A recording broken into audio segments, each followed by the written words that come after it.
देखिए यूक्रेन में जो हो रहा है, अब रशिया की क्या वहां स्ट्रेटजी है? American strategy, European strategy is कि नेटो पहुंच जाए रशिया के बॉर्डर के ऊपर, जी। और Ukraine is the border. Russia की ये स्ट्रेटजी है कि 40% के करीब यूक्रेन को कब्जा कर लिया जाए और बाकी रहने दिया जाए, और जो रह जाए उसको डिसफंक्शनल बना दिया जाए, ताकि वो डिसफंक्शनल जब हो जाएगा यूक्रेन, जो रह जाएगा, वो it cannot act as an outpost of NATO.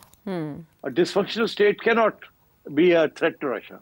तो रशिया यूक्रेन को डिसफंक्शनल बनाने जा रहा है, और अमेरिका जो है वो पाकिस्तान को डिसफंक्शनल बनाने जा रहा है। I mean that is my fear. और अगर हम we are not aware of this, because हमारे पास इस वक्त दोस्ती यारी कहीं नहीं रही। Afghanistan is not our friend, Iran is not our friend, India is our enemy. And by the way, जो जिस किस्म की हरकतें अफगानिस्तान कर रहा है, forget about being a friend, it's almost like that of an enemy, because it's supporting your enemies and it's giving them refuge. तो मैं समझता हूँ कि there has to be some strategic thinking in Islamabad and in Pindi, and I think Khan Saab has to be part of that, and there has to be a national reconciliation and a national agenda for survival and growth, and तो वो हो नहीं रहा है। खान साहब भी तैयार नहीं है, एस्टैब्लिशमेंट भी तैयार नहीं है, गवर्नमेंट भी तैयार नहीं है। I think some big things need to happen to protect Pakistan. मगर unfortunately, मैं ये समझता हूँ कि अगर खान साहब आज भी सोच समझे इस बात को कि there needs to be a bigger strategy than his own strategy of coming back to power. अगर वो समझे तो मेरा ख्याल है then he can reach out to the establishment and to the government, and we can find a way whereby अगले 3 साल में इकोनॉमी रिवाइव हो जाए, टेररिज्म के ऊपर काबू पा लिया जाए, 3 साल के बाद इलेक्शन हो जाए, खान साहब अगर जीतते हैं इलेक्शन जीत के आ जाए, और उस वक्त मोडस ऑपरेंडाई जो है एक functioning parliament, functioning government, a good relationship with the establishment, and Khan Sahib can come back to power, but not on the basis of इंतकामी कार्रवाई, and not on the basis of जिस किस्म की वो foreign policy हरकतें कर रहे थे, and so on. He needs to be a mature statesman governor now. He can't be a maverick politician जो कि वो पहले थे। नाजुक मोड़ है, नाजुक मामलात हैं, और बड़े खतरे के इदराक के लिए बड़ी फैसला साजी की ज़रूरत है। इसके लिए मल्टी पार्टी कॉन्फ्रेंस भी अगले महीने बुला ली गई है। आपने कहा जैसे सबको एक प्लेटफॉर्म पर आना होगा, तो देखते हैं कि बालिग नज़री का मुजाहरा किया जाता है क़यादत की जानिब से, इन ख़तरात का इदराक वहाँ मौजूद है या नहीं। वापस आते हैं एक ब्रेक के बाद। शो में साथ देने का शुक्रिया। मुल्क के अलावा दुनिया भर से भी क्वेश्चंस हमारे पास मौजूद हैं। शंघाई से, टोरंटो से भी क्वेश्चंस आए हैं। कराची से बड़ा इंटरेस्टिंग क्वेश्चन डॉक्टर जेब ने पूछा है। हम सुनते हैं जी अमेरिका के पास इस वक्त 30 ट्रिलियन और 32 ट्रिलियन का उनके ऊपर लोन है, तो इतना लोन है वो किसका है? और दूसरा, क्या फिर उनको इतने लोन की वजह से डिफ़ॉल्ट का ख़तरा क्यों नहीं है? और अगर डिफ़ॉल्ट का ख़तरा नहीं है तो वो तो बिल्कुल सही तरीके से चल रहे हैं, जबकि हमारे पास थोड़ा सा हमारे ऊपर लोन है और हमारे लिए जान पे अजाब बना हुआ है उसके मुकाबले में। जी हाँ, बड़ा इंटरेस्टिंग सवाल है। इसमें मैंने एक दफ़ा एक छोटा सा प्रोग्राम सिटी से सवाल में किया था,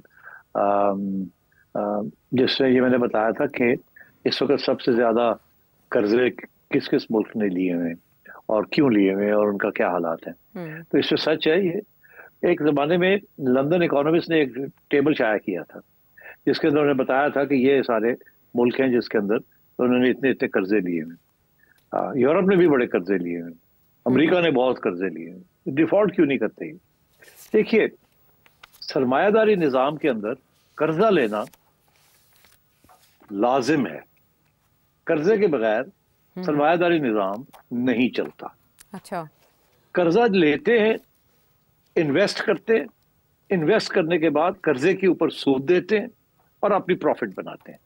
यह सिस्टम है सरमायादारी निज़ाम का, कि आप बैंक से लोन ले लें, मुल्क से लोन ले लें, लोगों से लोन ले लें, उसको इस ऐसी चीज में डालें कि अगर 100 रुपए का आपने लोन लिया है तो उसके साथ 150 रुपए की आमदन हो उस कर्जे से, क्योंकि दैट्स द पर्पस ऑफ कर्जा। और फिर उसमें से आपने सूद भी देनी है और अपनी जेब में पैसे भी रखने हैं। तो तरक्की इस तरीके से होती है। अच्छा, अब अमेरिका ने बहुत से कर्जे लिए हैं, मगर अमेरिका की तरक्की आप देखें कि कितनी है। अमेरिका अपने कर्जे लेता है और सारी सूद देता है। डिफॉल्ट होती है जब आप कर्जा ले तो सूद ना दे सके, फिर मसला बन जाता है। अब वो सबसे पहले तो ये है कि वो जितने कर्जे लेते हैं डिफॉल्ट का कोई खतरा नहीं है, क्योंकि उनके पास इतना पैसा होता है, या उसको इस तरीके से इन्वेस्ट करते हैं उस कर्जे को कि वो उनके पास इनकम उससे बनती है और वो अपने सूद के पैसे लोगों को वापस करते हैं। दूसरी चीज, और ये सबसे ज्यादा कर्जा अमेरिका ने लिया हुआ है और वो कोई इशू नहीं है डिफॉल्ट का, कोई फिक्र ही नहीं है।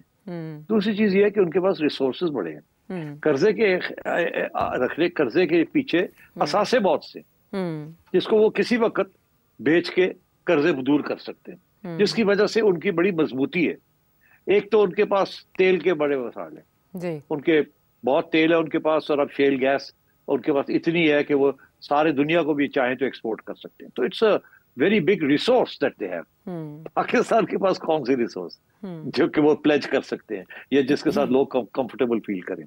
दूसरी चीज ये, and this is very important, कि दुनिया के सबसे ज्यादा गोल्ड रिजर्व जो हैं वो अमेरिका के पास है। और गोल्ड के साथ ये सिस्टम जो है, American dollar is tied to the gold. ये जो ब्रेटन वुड्स के बाद जो कि कॉन्फ्रेंस हुई थी जिसके ऊपर ये सारा कुछ बना, करेंसीज और उनकी जो पेग करना है, तो dollar is a global currency. Dollar के पीछे गोल्ड है, डॉलर के पीछे गैस है, डॉलर के पीछे ऑयल है, डॉलर के पीछे अमेरिकन टेक्नोलॉजी है, डॉलर के पीछे पेंटागन है। क्या है? Pentagon, the military industrial complex, the military industrial complex। तो इसलिए America is no America default नहीं करता। Dollar is strong, that means full stop. और सो पाकिस्तान जैसे मुल्क में पीछे है ही कुछ नहीं। एक रेकॉर्डिंग निकली थी, वो भी फारग हो गई। जज साहब के इफ्तिखार चौधरी साहब ने इतना गंदा फैसला किया कि वो हमारे गले पड़ गई है। अब हालात ये है कि recording which could have been a big asset for us, वो सिर्फ 25% एसेट रह गया है।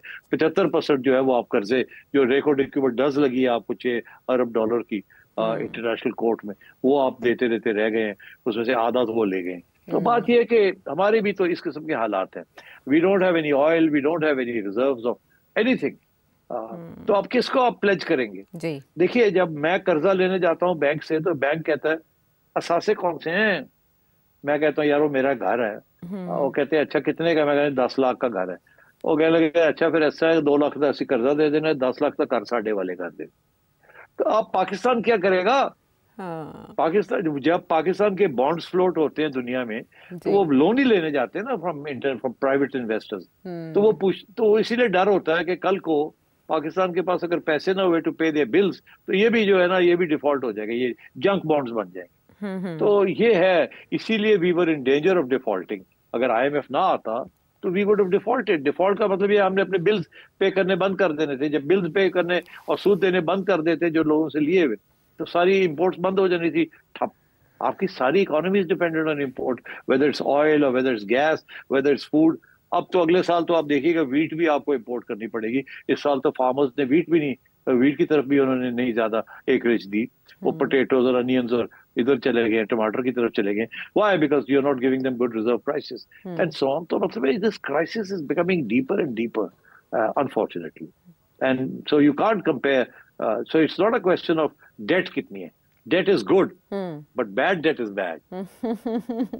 जहां बैकअप मौजूद है वहां बुरी नहीं है। जहां बाकायदा हिकमत अमली से चला जाता है और उसको इस्तेमाल किया जाता है अपनी तरक्की के लिए, वहां बुरा नहीं है डेट। लेकिन पाकिस्तान में उसकी वजूहात क्या हैं, ये आपने तफसील में जाना। राना नवीद साहब का भी एक बहुत इंपॉर्टेंट क्वेश्चन था मौजूदा सूरत हाल के तनाजुर में, और भी बहुत से सवालात हमारे पास रह गए क्योंकि वक्त ख़त्म हो गया।